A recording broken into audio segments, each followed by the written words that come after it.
Hey folks, welcome back to Only Sans. 2 words for you. Video nasties. 2 words that I remember causing absolute hysteria in Britain during the early 1980s. According to the tabloids, these films were corrupting the youth, destroying moral values, and apparently turning VHS players into weapons of mass destruction. And yet, many of us grew up watching these movies, became lifelong horror fans, and somehow didn't bring civilization crashing down. So today I want to ask a simple question. Were the video nasties really that bad? Or were they victims of one of the biggest moral panics in British film history? First things first, video nasty was never a legal term. It was a tabloid phrase designed to frighten people. In the early 1980s, home video exploded in the UK. The problem was, there was no requirement for VHS releases to be submitted to the British Board of Film Classification. So uncut horror films suddenly appeared in local video shops, completely unregulated.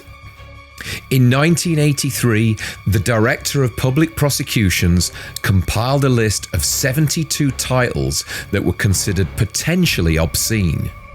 This is the original video nasty list, and everything that followed came from this moment. Once that list existed, it quickly became clear that not all films were being treated equally. So the 72 titles effectively split into 2 outcomes. From the original 72 films, 39 titles were successfully prosecuted under the Obscene Publications Act.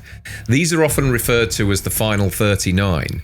If you were caught distributing one of these films, not owning it, distributing it, you could face heavy fines, prison sentences, seizure and destruction of your stock, closure of your business. And yeah, this actually happened. These weren't obscure footnotes either. The Driller Killer, Cannibal Holocaust, The Burning, I Spit on Your Grave, The Last House on the Left, Tenebrae, Zombie Flesh Eaters, and SS Experiment Camp. These films became examples used to send a message to the video industry. The remaining 33 films from the original 72 were not successfully prosecuted. These titles were either acquitted, had cases dropped, or weren't deemed risky enough to pursue further. These became what are commonly referred to as Section 2 video nasties. Popular Section 2 examples include The Evil Dead, The Beyond, Dead and Buried, Don't Go in the House, and The Fun House. These films existed in legal limbo. Some local councils treated them exactly like Section 1 films, and others ignored them completely. For video shop owners, it became a gamble, and most chose to self-censor. In 1985, a separate supplementary list appeared, commonly referred to as Section 3. This list was not part of the original 72. It contained 82 additional titles that hadn't been prosecuted but were considered potentially problematic. These films were legal to own and distribute, but they were officially flagged. Well-known Section 3 titles include The Texas Chainsaw Massacre, Suspiria, Extro, Phantasm, Prom Night, and even The Thing. These are now regarded as classics, which makes their inclusion all the more telling. Okay, so this part is crucial and often misunderstood. Owning a video nasty was rarely illegal. Distributing one absolutely could be. The law targeted publishers, distributors, and video shop owners, not the person renting the tape. But fear did the rest. Tapes were destroyed, collectors hid copies, and shops pulled titles without being told to. The messaging was completely confusing because titles would disappear from these lists and then reappear. So were they actually that bad? Some films genuinely crossed ethical lines, no argument there. But many others were simply just horror films.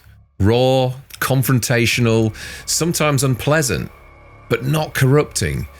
The irony is that some of the most influential horror films of all time were caught in this net. The problem wasn't horror, it was fear. Fear of a new technology, fear of losing control, and fear of what people thought these films represented. What was once seized by police is now restored in 4K commentaries, books, and documentaries. The video nasty era didn't destroy these films. It gave them myth, power, and longevity. So were the video nasties really that bad? No. Some were extreme, a few were indefensible, but many were victims of hysteria, misunderstanding, and a moral panic that spiraled out of control. But which video nasty shocked you the most? Let me know in the comments down below. Which one of them was unfairly targeted? And which would never make it past the BBFC today? There still are some. Ladies and gentlemen, thanks for watching. I really do appreciate it. And I hope this just shines a little more light on those of you that aren't familiar with the video nasties.